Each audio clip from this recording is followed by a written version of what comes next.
অসমত সংঘটিত হৈছে মানৱ সমাজক লজ্জিত কৰাৰ ঘটনা।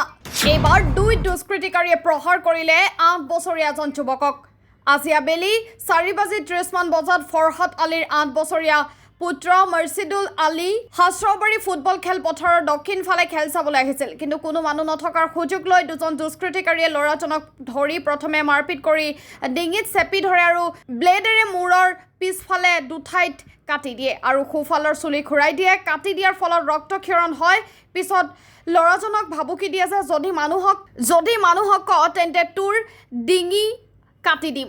উক্ত ঘটনাক আমি সদৌ বিটিআৰ গড়িয়ামৰীয়া দেশী ছাত্ৰ সন্থা চিৰাং জিলা সমিতিয়ে তীব্ৰ নিন্দা গৰিহণা জনাইছোঁ আৰু চিৰাং জিলা প্ৰশাসনে উচিত তদন্ত কৰি দোষী কৰায়ত্ব কৰি কঠোৰৰ পৰা কঠোৰতম শাস্তি প্ৰদান কৰিবলৈ সদৌ বিটিআৰ গড়িয়ামৰীয়া দেশী ছাত্ৰ সন্থাৰ সভাপতি ৰিজুল হকৰ প্ৰতিক্ৰিয়া। কালি আবেলি সময়ত 8 বছৰীয়া এগৰাকী শিশু চিৰাং জিলাৰ যে এংকৰবাৰী হাছৰাবাৰী খেলপথাৰত আচলতে ফুটবল খেলিবলৈ যাওঁতে আবেলি প্ৰায় 4:30 বজাত 8 বছৰৰ যিগৰাকী আচলতে শিশু সেইগৰাকী শিশুক কোনো নথকাৰ সুযোগ লৈ কোনো দুৰ্বৃত্তই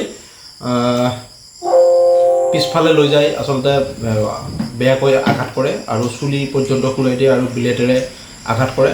এই ক্ষেত্ৰত স্থানীয় যি আৰক্ষী চকী আছে এই আৰক্ষী চকীত ইতিমধ্যে এজাহাৰ দাখিল কৰিছে।